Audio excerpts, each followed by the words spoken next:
মধ্যপ্রাচ্যে যুদ্ধের পরিস্থিতির জুড়ে আমাদের দেশে যে জ্বালানির একটা সংকট দেখা দিয়েছে, তাতে বারবার প্রধানমন্ত্রী নরেন্দ্র মোদী সংসদে দাঁড়িয়ে বলছেন যে জ্বালানির কোনো সংকট নেই। তবে জ্বালানির দাম কি বৃদ্ধি পেতে পারে? কারণ বিভিন্ন সংস্থার পক্ষ থেকে বারবার বলা হচ্ছে যেভাবে পরিবহন খরচ বাড়ছে তাতে দাম বাড়াতে পারে তারা, কিন্তু সেই ক্ষেত্রে কেন্দ্র সরকার বড় একটা সিদ্ধান্ত নিয়ে নিল যে সিদ্ধান্তের ফলে এখন অন্তত জ্বালানির দাম বাড়বে না। এক ধাক্কায় পেট্রোল ডিজেলের লিটার প্রতি 10 টাকা করে শুল্ক প্রত্যাহার করলো কেন্দ্র। আরো একবার আপনাদেরকে জানাই, এক ধাক্কায় পেট্রোল ডিজেলের লিটার প্রতি 10 টাকা করে শুল্ক প্রত্যাহার করে নিল কেন্দ্র। অর্থাৎ এই মুহূর্তে দাঁড়িয়ে পেট্রোল বা ডিজেলের দাম বাড়ছে না। ডিজেলের লিটার প্রতি 10 টাকা অতিরিক্ত শুল্ক প্রত্যাহার করা হয়েছে, পেট্রোলেও লিটার প্রতি শুল্ক প্রত্যাহার করা হয়েছে অতিরিক্ত 10 টাকা।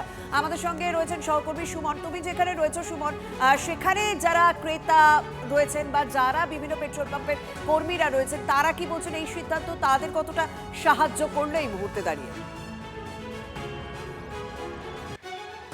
দেখো, তুমি যদি দেখো আন্তর্জাতিক বাজারে পেট্রোল এবং ডিজেল অর্থাৎ যে অপরিশোধিত তেল তার কিন্তু দাম বাড়ার আশঙ্কা রয়েছে, এবং যেভাবে যুদ্ধ পরিস্থিতি এগোচ্ছে, স্ট্রেট অফ হরমুজ সঠিকভাবে ফাংশন করতে পারছে না, সেই জায়গায় কিন্তু জ্বালানির দাম বাড়বে, এটা কিন্তু ফ্যাক্ট। এবং সেই জায়গায় দাঁড়িয়ে কিন্তু যাতে ভারতবর্ষে পেট্রোল এবং ডিজেলের দাম হু করে না বাড়ে তার জন্যই মূলত কেন্দ্রীয় সরকারের তরফ থেকে অ্যাডিশনাল এক্সাইজ ডিউটি সেটাকে 10 টাকা কমানো হয়েছে। এর অর্থ যে তেল কোম্পানিগুলো, যারা ডিলার, যারা এই পেট্রোল পাম্পগুলোকে অপারেট করে, তারা এখন কিন্তু মানে তাদের বাধ্য হয়ে দাম বাড়াতে হতো, সেখান থেকে সারা কিছুটা সুরাহা পেল। এবার আমি কথা বলবো তাদের সঙ্গে যারা ডেলি এই পেট্রোল ডিজেলের সাথে নিজেদেরকে আত্মস্থ করে রেখেছেন। আমি কথা বলার চেষ্টা করব। দাদা, এই তো যুদ্ধ হচ্ছে, পেট্রোলের দাম তো বেড়ে যেত, সরকার এক্সাইজ ডিউটি 10 টাকা কমিয়েছে, মানে বাড়বে না আবার কমবেও না, কি বলবেন? বাড়বে না, কমবেও না। এই মুহূর্তে আর বাড়বে না, মানে যুদ্ধ হচ্ছে তো বেড়ে যেত, বাড়বে না। না, বাড়লেই ভালোই আমাদের পক্ষে। আমরা রেগুলার তো তেল নিই, কারণ আমার বাইক সবসময় বাইক ইউজ করতে হয়, বাইক ছাড়া উপায় নেই আমাদের। তো আমাদের উপরে না বাড়লেই ভালো। এই যে যুদ্ধের জন্য বেড়ে গেলে তো অসুবিধা হয়ে যাবে। অসুবিধা হবেই, সবারই অসুবিধা হবে, কারণ আমাদের তো ইনকাম বাড়ছে না। এমনিতেও তো পেট্রোলের দাম বেশি নাকি? এমনিতে পেটের দাম বেশি, অনেক বেশি। আমার অন্য জায়গা থেকে আমাদের এখানে বেশি অনেক। আমি আরও কয়েকজনের সাথে কথা বলার চেষ্টা করব। দাদা, এই যুদ্ধ পরিস্থিতি, তার জন্য পেট্রোল ডিজেলের দাম বেড়ে যাওয়ার কথা ছিল, সরকার এক্সাইজ ডিউটিটা কমিয়েছে যাতে না বাড়ে, আর মানে কমবে না, যাতে না বাড়ে, কি বলবেন? এটা ডিপেন্ড করছে যে ভোটটা যাওয়ার পরে কি হবে। সামনে ভোট আছে যেহেতু, এটা একটা মেবি একটা স্ট্র্যাটেজি হতে পারে না, আমার ডেফিনেট মনে হয় এটা ভোটের পরে কী হয় সেটাই দেখার। তো ডিপেন্ড করছে যে ভোটের পরে যদি দাম না বাড়ে তাহলে বুঝবো ঠিক আছে। কিন্তু আরও কয়েকজনের সাথে কথা বলবো। দাদা, যুদ্ধ চলছে, এবার এই পেট্রোল ডিজেলের না দাম বেড়ে যাওয়ার কথা ছিল, সরকার আজকে এক্সাইজ ডিউটি কমিয়েছে, ফলে দামটা আর বাড়বে না, কমবেও না, কি বলবেন? তো ভালো, খুবই ভালো। দামটা বেড়ে গেলে তো অসুবিধা হয়ে যাবে। হ্যাঁ, সে তো এই যুদ্ধ চলছে, দাম কিন্তু বেড়ে যেত। কিছুরই তো দাম বেশি, পেট্রোলের দাম যদি কম থাকে খুবই ভালো। আমি আরো কয়েকজনের সাথে কথা বলবো। একদম, আরো কয়েকজনের সাথে কথা তুমি বলবো যারা এখানে বিভিন্ন রয়েছে। ব্যক্তির সঙ্গে কথা বলো, অবশ্যই সেগুলোও আমরা দর্শকের সামনে তুলে ধরবো। তবে সব থেকে বড় সিদ্ধান্ত যা আমাদের প্রত্যেকের জীবনে সাহায্য হতে চলেছে, কারণ নিত্য প্রয়োজনীয় জিনিসপত্রের দাম তাহলে বাড়বে না যদি এরকম পেট্রোল ডিজেলের দাম বাড়া রুখতে পারে কেন্দ্র, কারণ অতিরিক্ত যে শুল্ক সেই শুল্ক প্রত্যাহার করে নেওয়া হয়েছে। এবং অর্থনীতিবিদরা তারা এই সিদ্ধান্তের পরিপ্রেক্ষিতে কি জানাচ্ছেন একবার শোনা যায়। যেটা অন্তত যেটুকু বোঝা যাচ্ছে যে একটা কমিয়েছে, দামটা বেড়েছে, আমি 10 টাকা দাম বেড়েছে, আমি 10 টাকা এক্সাইজ ডিউটি কমালাম, তা হরে ধরে আমাদের যে দামে পাচ্ছি সেই দামে পাচ্ছি। তবে অবশ্যই পৃথিবীতে তেলের দাম বাড়ছে, সেখানে যদি আমাদের তেলের দামটা সাধারণ ক্রেতাদের কাছে এক থাকে, যে কর কাঠামো কিছু পরিবর্তন করে, সেটা তো নিশ্চয়ই আমরা ওয়েলকামই করবো, অন্তত যতদিন পারা যায়। কতদিন এটা সম্ভব হবে আমি জানি না, কিন্তু এই মুহূর্তে তো এটা ওয়েলকামই করা উচিত। ঐতিহাসিকভাবে তো আমরা দেখেছি যখন ভোট আসে তখন পেট্রোলের আন্তর্জাতিক বাজারে দাম বাড়লেও আমাদের এখানে দাম বাড়ে না।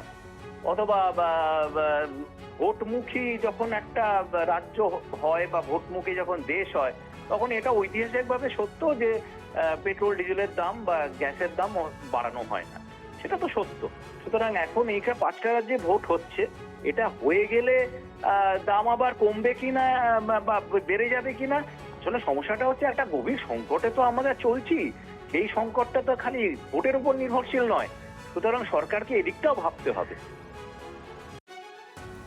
এক ধাক্কায় পেট্রোল ডিজেলে লিটার প্রতি 10 টাকা করে শুল্ক প্রত্যাহার, ডিজেলে লিটার প্রতি 10 টাকা অতিরিক্ত শুল্ক প্রত্যাহার করা হয়েছে। পেট্রোলেও লিটার প্রতি অতিরিক্ত শুল্ক কমলো 10 টাকা, শুল্ক কমানো হলো বিমানের জ্বালানিরও। সেক্ষেত্রে রাজনৈতিক ব্যক্তিরা তারা কিভাবে দেখছেন এই সিদ্ধান্তকে, শোনা যাক। মানুষের কোনো সুবিধা, মানুষের এতে কোনো সুবিধা নেই। দাম কমলে মানুষের সুবিধা হবে।